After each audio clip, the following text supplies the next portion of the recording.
before it was cool going back to Tori Amos, she actually has a new album coming out. It's a concept album. That's all I'm going to say. I don't think we're going to get down into the meat of what the concept of the album is, just for reasons you can look it up.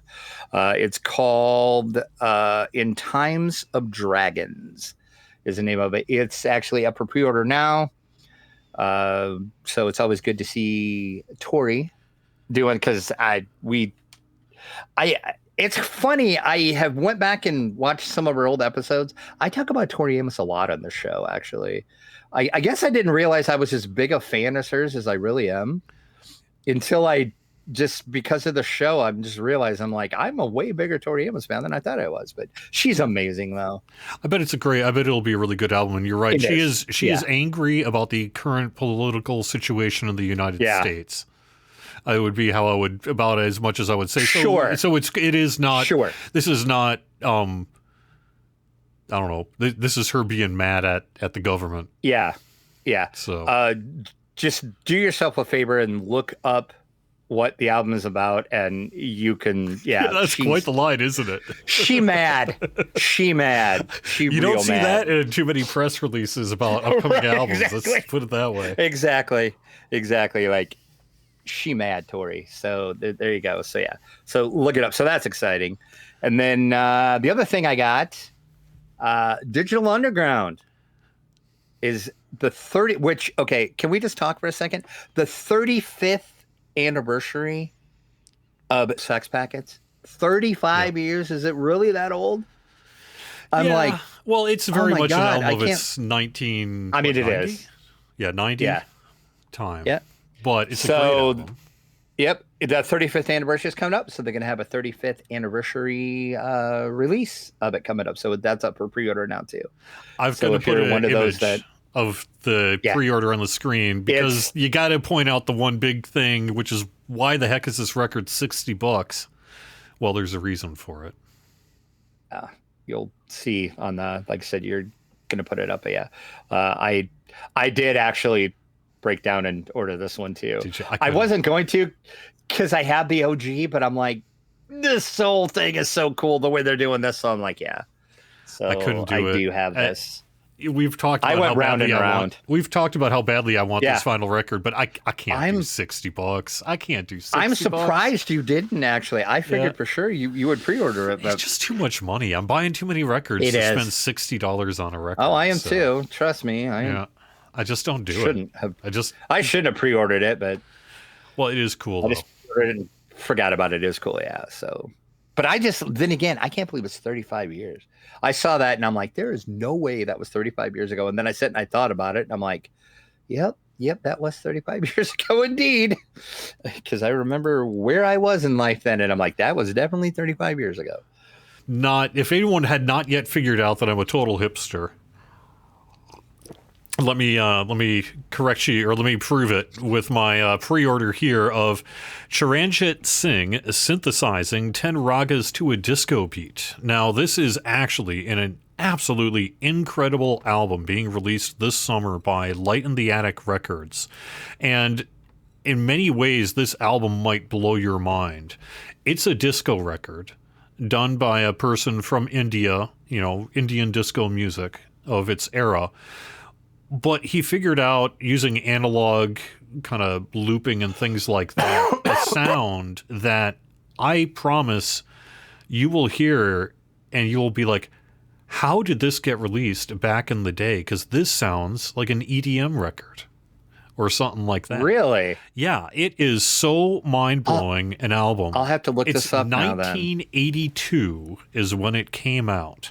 He's pairing Indian classical ragas with Roland synthesizers and drum machines. And even their description says, an electronic masterpiece far ahead of its time. And truer words have not been spoken.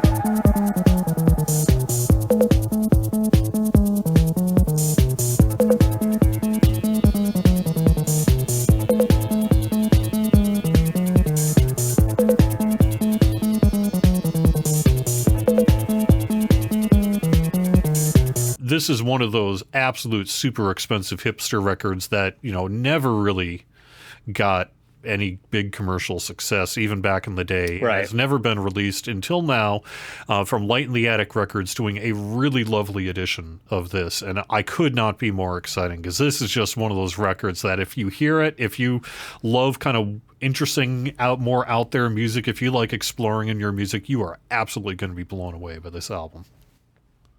And Light in the Attic does really good stuff with their releases too. So, I mean, I'm sure it's going to sound amazing, because I haven't heard anybody that has ever said anything bad about one of their presses of anything they've done. So definitely well worth picking it up. I'm going to have to like look it up on YouTube or something, because that sounds like I can't even imagine what that sounds like. Yeah, it's really cool. Yeah, I bet. Yeah. Okay, I'm going to have to look this up now. And then the other one, I actually can't imagine. In bringing up here, I just picked up the CD of this because, like I say, I'm a little broke. I've been buying too many records. I got concerts to go to. I can't buy everything on vinyl, especially when you can get the CD for like $18. So, Yep. The Charanjit Singh, I absolutely spent the money for vinyl. But for my next one, Flea is making a solo record, and not just a solo record, but his first commercially released. He did one technically in 2010 or so, but his first bigger jazz album. Flea is finally bringing his bass playing, which he's done through other people over the years and does great stuff. He's doing it himself finally, and every track that's been released so far is really, really good.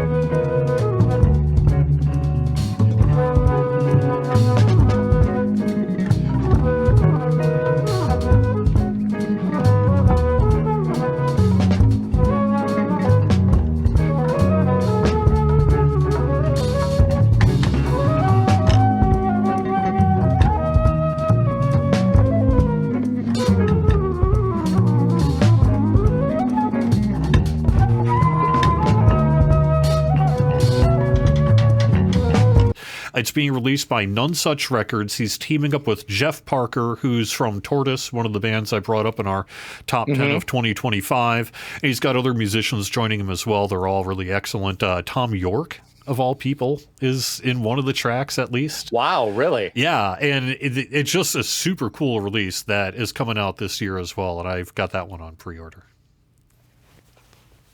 But I think you might like it, because you are on the record as saying you just haven't really gotten into jazz. Right. This might be a good entry point, because Flea is obviously not a jazz guy. So, although he is. It might be. I will look up some of the stuff, but I might have to get this. I might at least buy this CD at least for sure. Yeah.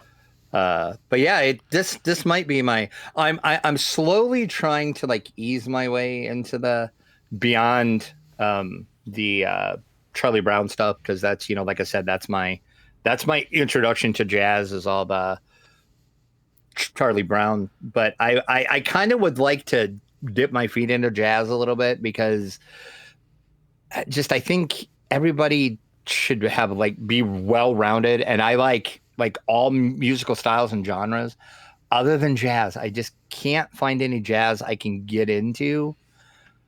So I think I was thinking about this the other day. That might be.